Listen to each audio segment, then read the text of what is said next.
basically all of his career in international commercial debt recovery. I always tell him he's like a bailiff, but he says it's not like that. He taught at the John Molson School of Business for 45 years. And in that time, he's traveled the world on business, obviously. He's been, I believe, in now 105 countries. I said 89 or something the other day, but he corrected me. And he's obviously taken advantage of these trips to expand his own knowledge and his personal experience. So I think we'll have a treat this evening. He is also the retired honorary consul general of Iceland, a country that he's been to, I believe, 27 times. So the man gets around. David, what I'm going to do is I'm going to start sharing my screen. And you'll unmute yourself there and we'll get this party started. Just give me a second here and I'll tell you when I'm ready. We're going to go to full screen here. You are unmuted. Current slide.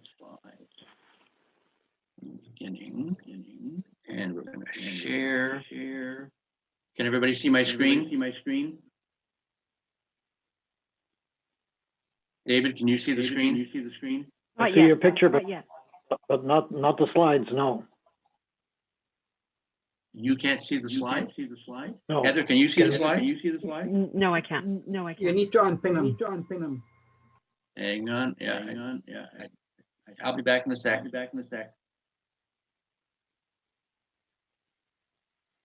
Oh, James.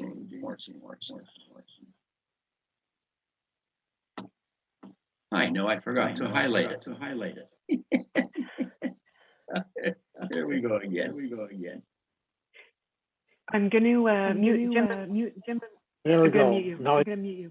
Okay. Okay, hang on. Ready? Hang on just a second. I'm going to expand this.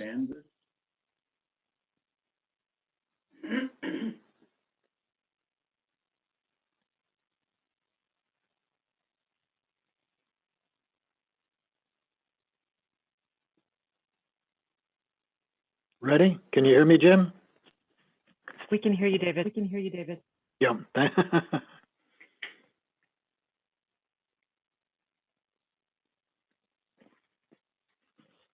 So the screen says exotic travels with David Franklin. So I think you're good to go. Should I start speaking? Yes, please. Oh.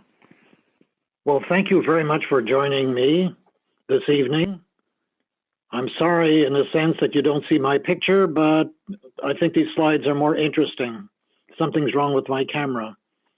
I want to say a special thanks for Octavio Aronas, who is from Brazil, attending this meeting. Hello, Octavio. Hi, David. Can you hear me? Hi, David. It's a great pleasure to attend this meeting and to see your travel. Okay, here we go. So we all agree that by travel internationally, you're exposed to different cultures, different religions, of course, cuisine, but also music. If you've been to Bali, you would know the gamelan.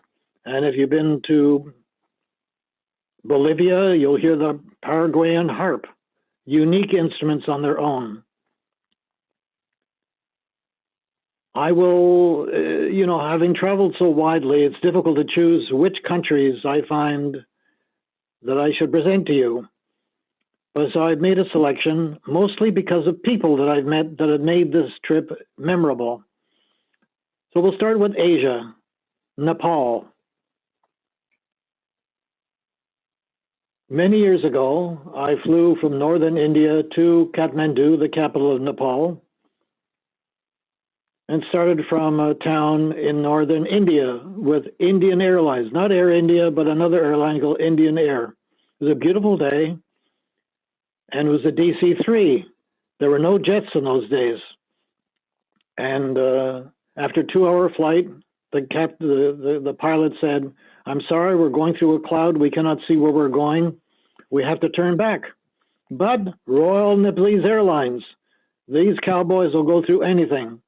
So they're waiting for you." So 2 of us chose that airline and we arrived in Kathmandu. So it was an interesting beginning to a flight. I checked into my hotel, I still remember the name, Coronation, and walked down to the center of town. Next slide. This is the center, Dunbar Square. And almost immediately, a young boy, about say 12 years old, 12, 13, came up to me and says, "Can I show you around?" in very good English. Remember, I'm in Nepal. And this was many, many years ago. And I said, "No, I'm okay. No, I don't want any money. My teacher said, speak to Americans, English." "Oh," I said, "well, show me where you live." So as we strolled to where he lived, I took out a slip of paper which had a list of monasteries outside of Kathmandu that I wanted to see. And this young man said, "Ah, you've done your homework." Then I knew this is the guy for me. So after meeting his parents, we agreed that we could go away for a couple of days. He says, "If you give me $5, I can get 2 brand new bikes, because these monasteries will be only visible by bike." So we visited 2 or 3 monasteries. I remember the first one was on a hill. And as we approached, there were these alpine horns that you've seen pictures of, long, long horns, 3 of them. We spent the night. We were given a very pasty green tea. I can't remember anything else. The next day was more interesting. We went to a small monastery, which had very thick walls. I'd say thick, at least 4 feet thick. And in these windows, it was a round building. I walked around the building, inside, of course. I saw Buddhist monks, young men, reading. And I stopped at one, and I saw that he was reading the Bible in English. And I said, "You're reading the Bible in English? How come?" He said, "Well, we're interested in other religions also." So I said, "You're Buddhist?" Well, he said, "Well, yes, of course." I said, "What about me?" Of course. He said, "Well, Christian, Muslim." I said, "No, give me your Bible." And I found in the Genesis of the Hebrews. I said, "That's me." He was astonished that these Hebrews are still around. So it was quite an interesting experience for both of us. The young man took me back to Kathmandu, and he says, "I want to show you something that you'll find interesting. Look up on that window right there. On the second story was a young girl who was a living goddess." Now, even now, they have a living goddess, Hindu, Buddhist, a young lady, and she was staring out the window. So this culture of Nepal was the strangest. That means the one furthest from my own Vaisa beliefs. And it was most certainly the most exotic that I've ever been to. That's why I started with this presentation of Nepal. You can see some other pictures of Nepal, of Kathmandu, namely, Jim, next. And there's another square. Now you'll see in this picture, look up, you will see 2 eyes, all-seeing eyes. It's kind of spooky. And most of these temples have eyes that are staring at you. So it's a wonderful country visit. I understand that TripAdvisor says that Kathmandu is the #1 city to visit in the world for tourism. I don't mean that they get the most tourists. I imagine Paris gets more. But highly recommended to visit Kathmandu and to do some trekking nearby. It's quite easy, and I highly recommend it. The next site in Asia is China. There's another type of monastery. And now we go to China. Now, I have traveled extensively in China. People say, "Oh, I've been to China," and they rhyme up,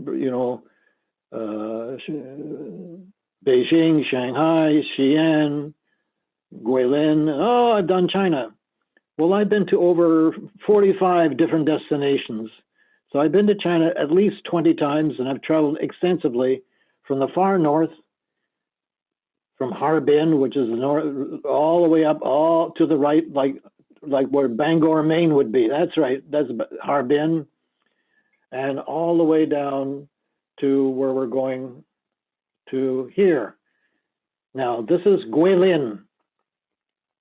Now this picture. You want to look at the background. It's a major city, has a river, and what a river, as you will see by the next slide, the Lee River. So it starts at Guilin, see on top, Guilin, Elephant Trunk Hill, all the way down.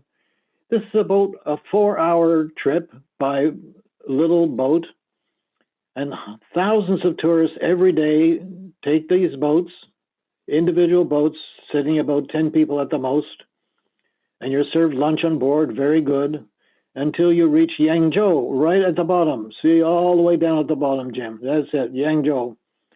Now, my feeling was that the scenery started to begin at Yangzhou. No, everybody except me took the bus back. So you go down by boat and bus back.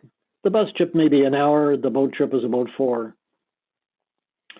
And I did a wise decision. So I didn't have hotel reservation. So I learned some little Chinese from students of mine at Concordia. And I said, Fangansanar, where's a hotel?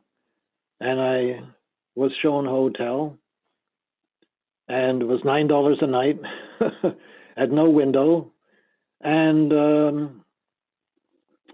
over the bed there was a mosquito net. Well, I'm not very apt with my hands, so I kind of ignored that, went to sleep, and around 3 o'clock in the morning, I heard this a mosquito. A means one mosquito, buzzing. I couldn't find him, and I woke up. I realized that I'd been bitten by a mosquito. So I looked at my guidebook, and they said, you know, welcome, Mr. Franklin. This is malaria country. So I began to imagine that I had malaria, and I became quite upset. And I went down to the bus station to go back to Guilin. I met some tourists, and I said, I've had a terrible night. I've been bitten by mosquitoes. So they sort of smiled, they rolled up their sleeve and says, there's no malaria here. Look at all the bites that we have. So I went back to the hotel, what a relief, and spent 3 days. And I rented a bicycle. And this is the scenery. Going down the Lee River. Next. It's one of the most beautiful places on earth. Look at this. These are karst, limestone mountains that have these marvelous shapes. Yep, next. Little boats going down the river. Some are bigger than this. I took a larger one. Yep, like this one.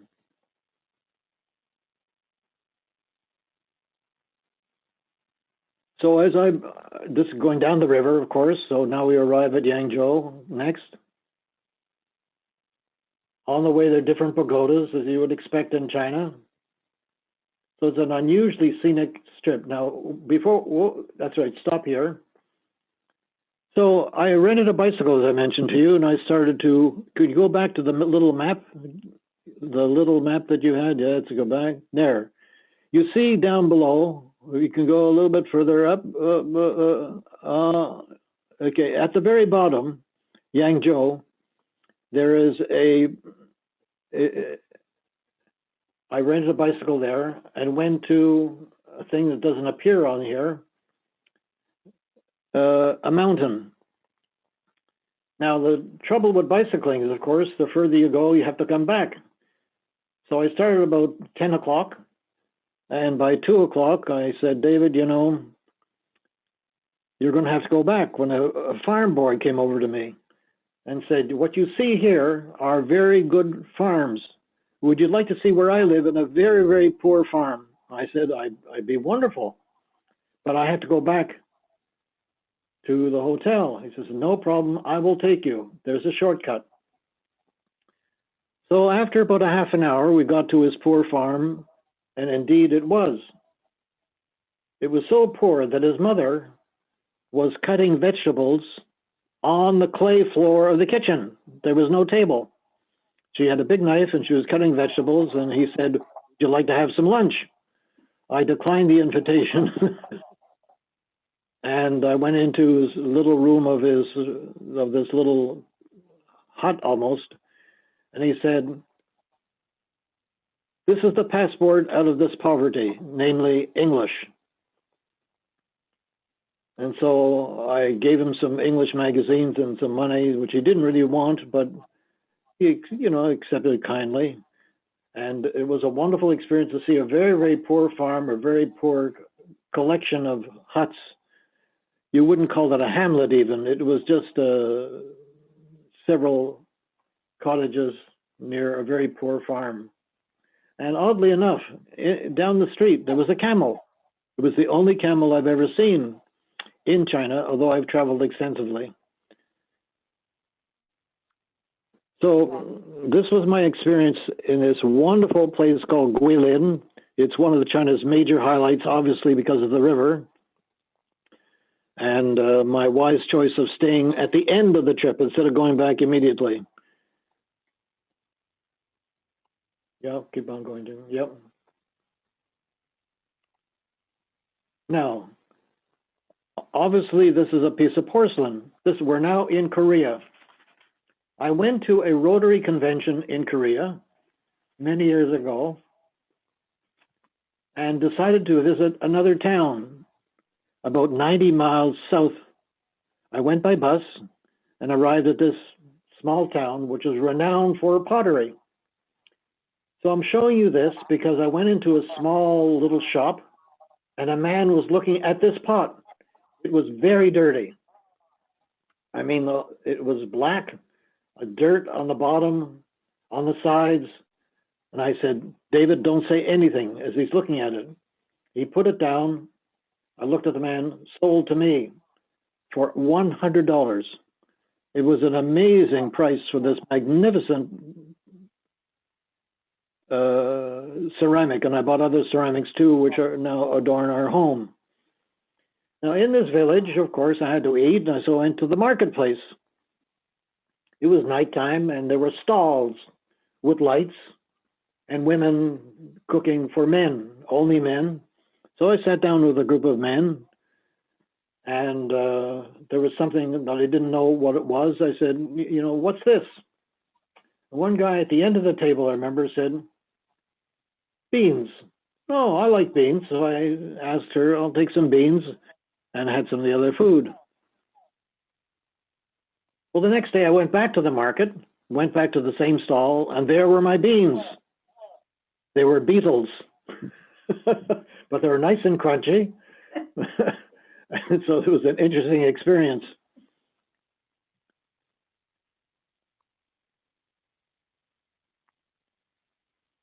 And then we go further to the next presentation. Now, you wouldn't call Northern Ireland exactly exotic, which is supposed to be this. Oh, I forgot to tell you something about Korea. So we'll keep here, but there was something that links Northern Ireland to my experience in Korea. When I arrived at my hotel, which, as I told you, was going to be at a very fancy hotel in Seoul, the capital of Korea, I decided, since I was alone, not to stay at this expensive hotel, but to a hotel across the street, which was very, very reasonable. And it was 8 o'clock at night. Thousands of people were on the street milling around. It was very exciting, and I just arrived. So I walked outside and went down the little street, and I saw 5 men's shops, haberdashery, and one of them in the window had a tuxedo. I said, "Oh, I don't have a tuxedo." So I went in. I said, "How much is the tuxedo?" $100. $100. Now, normally when you're in Asia, you negotiate, "Oh, let's make it 90.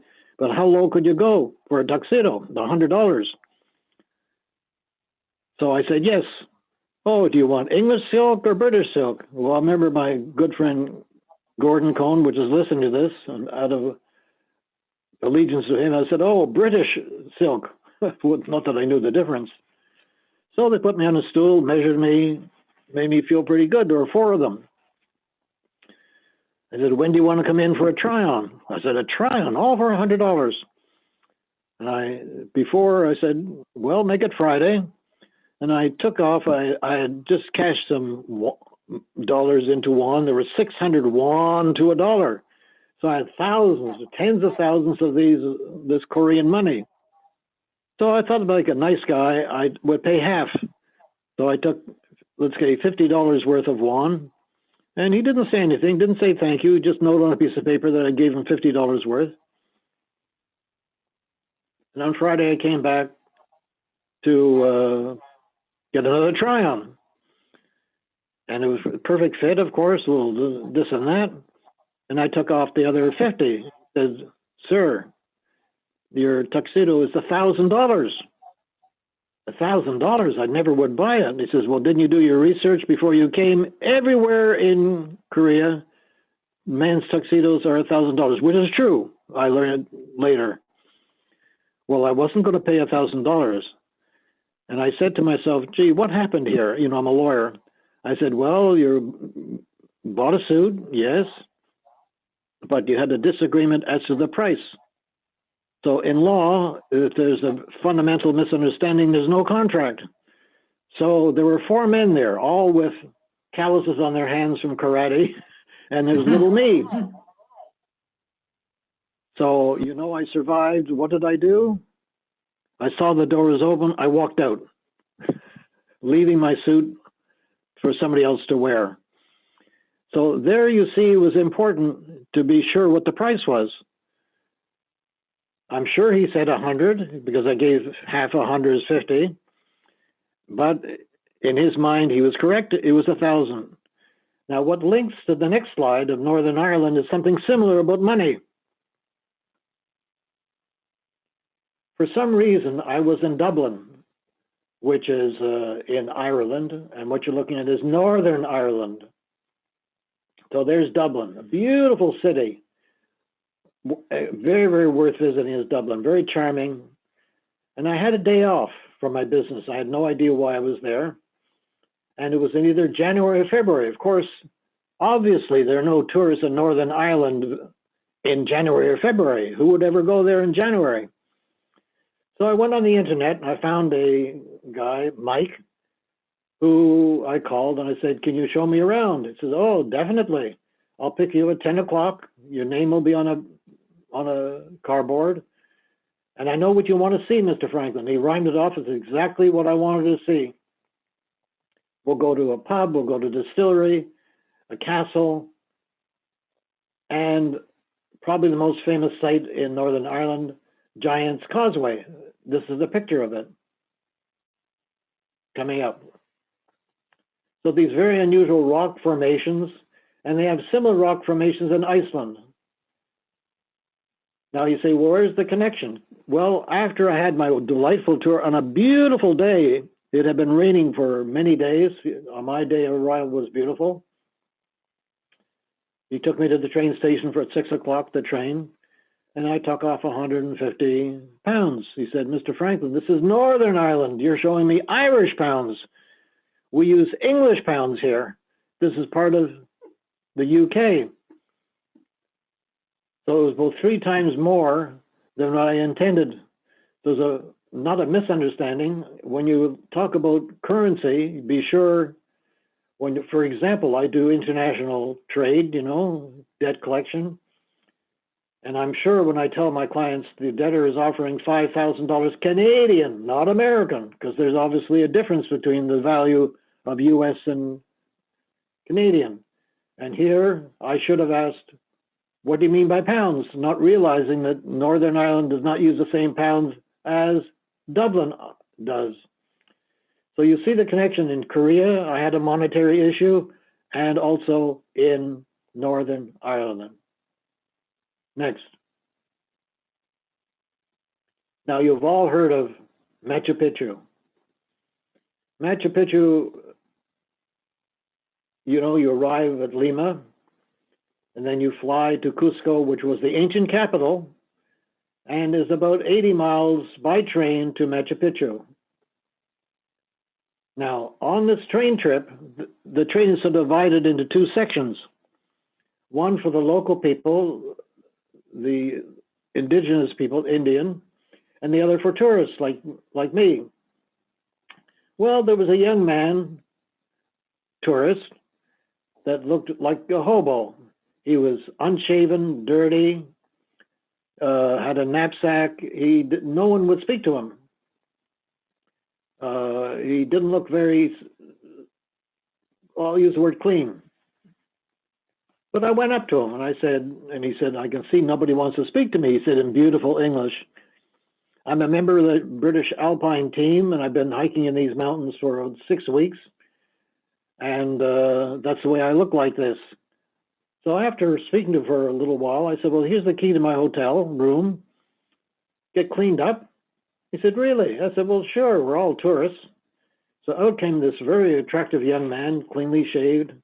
And I said, well, tonight, if you wish, you can sleep on the floor. So I've been sleeping on rocks. It'll be a real treat. And he says, as a special treat, what we'll do tomorrow morning at sunrise, we'll walk up to the top of this mountain. Next slide. Next slide. You see this mountain in the back? It looks quite formidable. And I said, sure, you're an alpine specialist. Look at me. He said, no, there's an Indian trail. I will take care of you. I'm a professional. There's no risk at all. Indeed, he was right. Walking down, like anything else, you know, I held onto his shoulders and I had a wonderful view of Machu Picchu from the top of that peak, which very few tourists do because they don't have a guide like I did. All because, well, I was nice to this guy and he was nice to me. Next. This was not, you know, this settlement was not found by the Spanish because it was too remote, and that's why it was left untouched. And now there are quite a few hotels. When I was there was only one hotel. I was very fortunate, yeah. Now the next is Norway. I must say that Norway is very close to me. I like to say that you know that God exists if you've been to Norway, especially the west coast.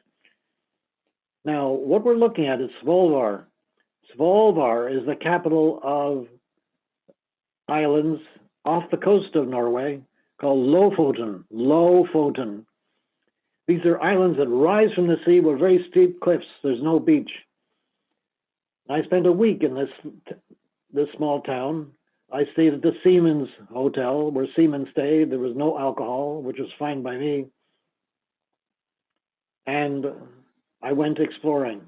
Next. This is a view that I saw of Svolvær, and you'll see where I took it. Next.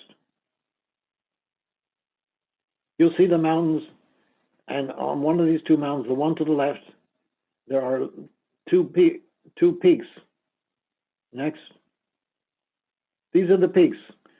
Now, it's hard to believe people would jump from one peak to the other. All I did is I walked up quite steep. You can see that it's quite far up. I walked to the base of these. And then I realized going up was quite easy, like walking up a ladder. It's not very difficult to walk up a ladder, but try walking down a ladder. And I realized that if I stood up, I would break my ankles. I'm not exaggerating. It was that steep. I couldn't walk. I would be at danger. But I read when you're in a situation like that, what do? I slid all the way down on you know what. And I was down the hill within 10 minutes. Now, last year, my wife and I, we went on a cruise with Gordon and Searle that are listening in. And we saw my, I'll use the word beloved peaks. I waved goodbye. I didn't climb up. I didn't have time. I don't think I would be physically up to it anyway. But it was like fond memories of something I saw many years ago. The trip up the coast of Norway is one of the world's greatest trips. And the way we did it, there are various cruise lines, but we took what it might be called a luxury ferry. And we're talking luxury here. There are excellent rooms, excellent food and dining rooms. And also it serves as a means of transportation for local people to go from one town to the other because they're, pardon? Yeah, because these towns are quite isolated. So those people that were tourists, as I was many years ago, were not eating in a fancy dining room, but in a local little kitchenette, which had very good food. And they would get on, the cargo would come off, back and forth. So that was the Hootagrin ferry that goes every day from Bergen up north. Now you can go all the way up and all the way down. It takes about 10 days. But I thought going up for 6 days was enough. And so we flew back from the north down to Oslo. It was a wise decision. Fortunately, we had very good weather. But you see, Norway is a Nordic country, obviously, and you could have poor weather, rain, and we did have rain, and let's call it poor weather in North Cape. North Cape is the highest point in Europe, and it's a destination. Next. Now, when I was in Svolvær, I decided to do a little exploring. So I took a bus down to Reine, R-E-I-N-E, a very small fishing village about 2.5 hours south of Svolvær. There were no hotels. Even now on the internet, you will not find any hotel, only some cabins. So I knew what was I going to do when I arrived overnight. I decided to leave it fate to dictate what would happen to me. Next. You can see what a beautiful little village this is, a fishing village. Even now, the population is 300. When I was there, I really doubt if there was more than 100 people living in this fishing village. I still remember fish on their tails being dried out on racks, which is a common method of drying out fish. Next.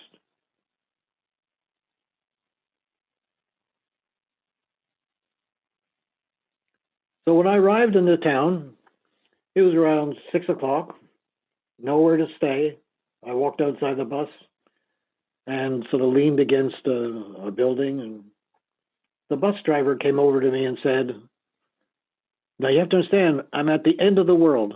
I'm in a very remote village, no hotel, no stores, nothing. And the bus driver said, the owner of the town would like to have you for supper. I said, oh my God, a cannibal. He's going to have me for supper. I realized what he meant. He wanted me to join him for supper, which he did. Now, Norwegians cannot, I think, Hogan, are you there? Can you hear me? He's muted, Hello? David. Yeah. You know, I think Hogan would agree that Norwegians cannot really accept that people, that strangers be outside. And so they're very hospitable. That means we'll welcome you into their house and bed you down. It's the nature of the country because it's quite rough and people could get stranded. And so I was welcomed into his home. It was an example of that hospitality. Hospice, like hospice means home, you know? So I was very fortunate to visit this town. Hogan, right? Do you agree? Yes, thank you for the compliment.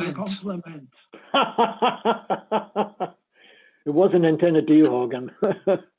Okay, next. There's the bus trip. You see, from Svolvær all the way down to Reine. It's about 2 hours, over 2 hour bus trip. And obviously one way, you come back the next day. And you see it's off the coast of Norway, but 150 miles offshore. It was good to come back. Next. Yeah, next. All of this is from Reine. Reine again. I was there in the summer, of course, so I didn't see this. Now, Greenland. Right, next, Greenland. I've been twice to Greenland. The first time was to Disco Bay. That's what it's called, Disco, or Jakobshavn. I had a client in Nuuk. You see all the way down the bottom of Gothab, go down, you'll see there, up a little bit more. There you go, Nuuk. That's the capital. It belongs to Denmark, as the map shows, and I had business there. Believe it or not, I had business in Nuuk for a client. So I said to Eric before I left, I'd like to go where really I want to see is Disco Bay. Can you arrange an airplane ticket for me? He says, sure. And when I arrived, we went to the airline counter. Now, this was a free trip. Free means that they paid for my airplane ticket from Iqaluit, First Air, flew to Nuuk, because my client was a major client of the airline. It was a co-op. And so they got a good rate, and maybe it was even free, but I got a ticket and said, well, I'd like to fly up to Disco. Arranged the ticket. Of course, we went to the airline ticket, and I said, remember, I had to say $500. How am I going to spend $500 when the whole thing was free? The hotel, the food, everything. But I had $500. And I said, Aaron, the airline just told me that to fly from Nuuk to Disco, which is 400 kilometers, is $1,300. Should I go? And he said very quietly, no one has ever been disappointed. It was awesome. Of course, I took the trip, and he was so right. My main purpose, there you go. My main purpose was to see the glaciers. The icebergs, I mean, well, the same thing, the icebergs. Now, these are large ships, like, they take 5 months to go up the coast of Greenland, up, not south, up. They circle down the coast of Newfoundland, and one of these guys is one that hit the Titanic. It's a wonderful place to visit. And so I walked, no, not that one yet, go back. So it's a small town, of course, Gotham. So I walked, and at the end of the village, I put up my thumb to get a look back to the hotel. And the plumber came within a minute. He said, where you want to go? I said, well, ideally, I'd like to go into the bay. He said, well, I'm the plumber, the only plumber in town. I imagine I have work to do with these freezing temperatures. But I know what to do. You're not dressed properly, and I'll take care of you. I know the ship that'll take you.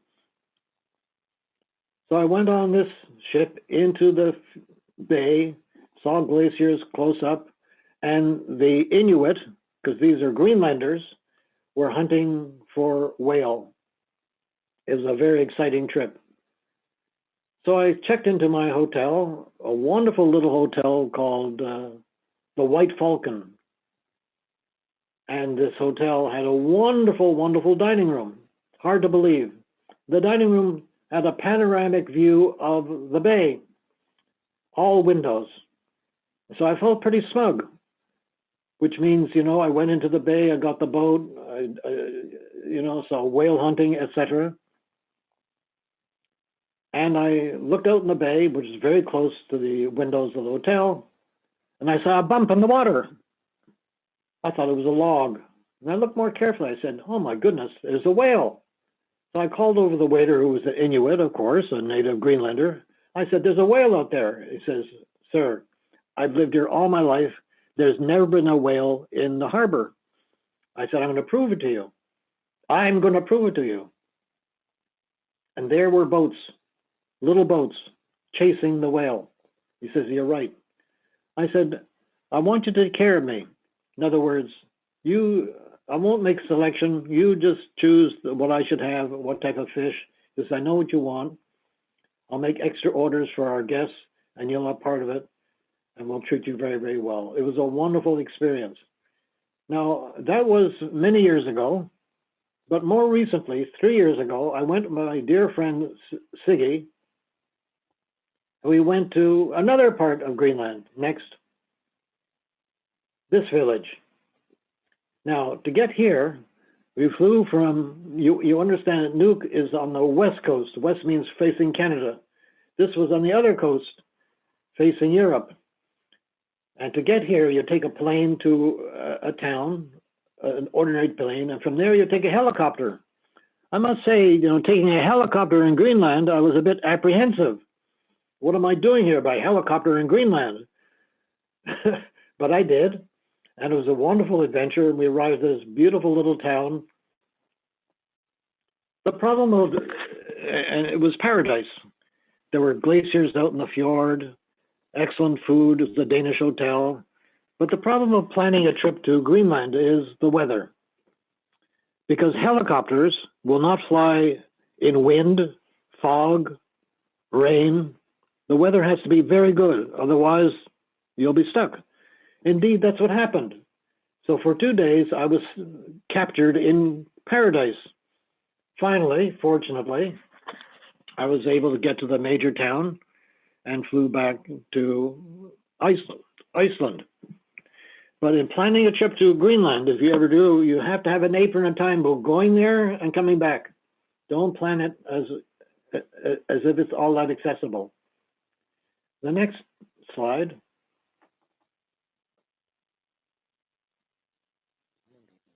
Next slide. How am I doing for time, Jim? Australia. This is my last adventure. You all know what this looks like. There's Canberra, the capital, Sydney, etc. Anyway, why I'm ending here, because there's a Rotary aspect to it. In 1965, I've been to Australia 3 times. In 1965, I went to a conference in Sydney, and I went into the outback. Outback means out back, and came across a small church. I went up into the church, a white little church, and there, thrown away as rubbish underneath newspapers, was a painting. Next, that's Sydney, of course. This painting by Nemandjura. And, you know, being a lawyer, I didn't want to walk away. That's called stealing. It wasn't mine. So the superintendent, I said, I'd like to buy this painting. He says, well, there's a church. We don't sell something. Make a donation. So I gave him $2. I walked away and I put this in my office. And several years later, I went back to Australia, and this time in Melbourne. In Melbourne, they have what is called, I don't know why, the National Art Museum. I don't know what's national, because the national is Canberra, but it was that national. So I walked the circuit, and I came to the Aboriginal Gallery, and there was my artist, Nemandjura. So I went to the curator, and it came down and says, I have a Nemandjura. He says, are you sure it's Nemandjura? I said, well, it's been on my office wall for 30 years. I saw his signature every day of my life. Come into the library, and there was the lost painting, this one. I said, well, it really doesn't belong to me. It belongs to your people. It's Aboriginal. I'd like to donate it. Well, it would be wonderful if you did. But I said 2 things. I'd like to be acknowledged.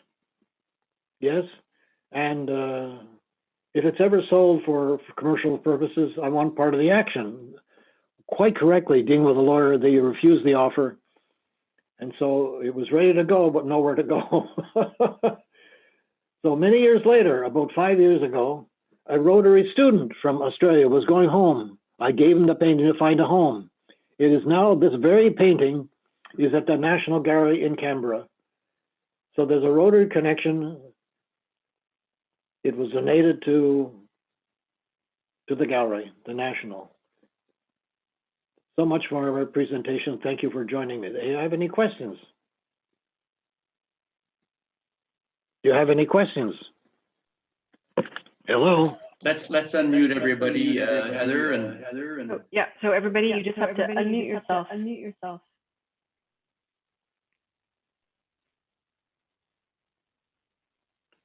one at a time. Jim?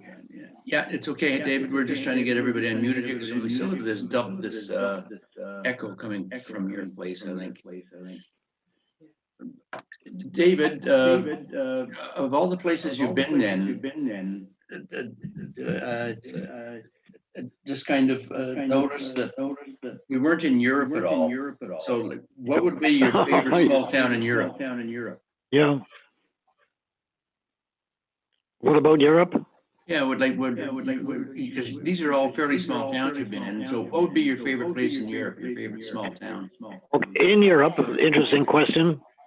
I'll give you 3 small towns that you probably have never heard of in Europe. They're out of the way.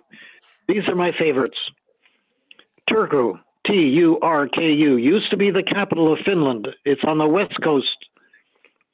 Stockholm is on the, we're talking about Finland. Helsinki is on the other side.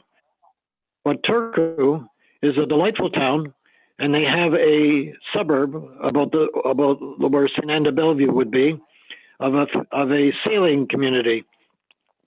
Turku itself is on a river. At one river, there's a medieval castle, and the other is a church. Turku would be very worthwhile visiting. The trouble is, where is it?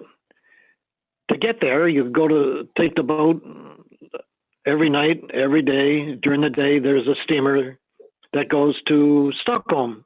That's one way of accessing. Another town would be Riga.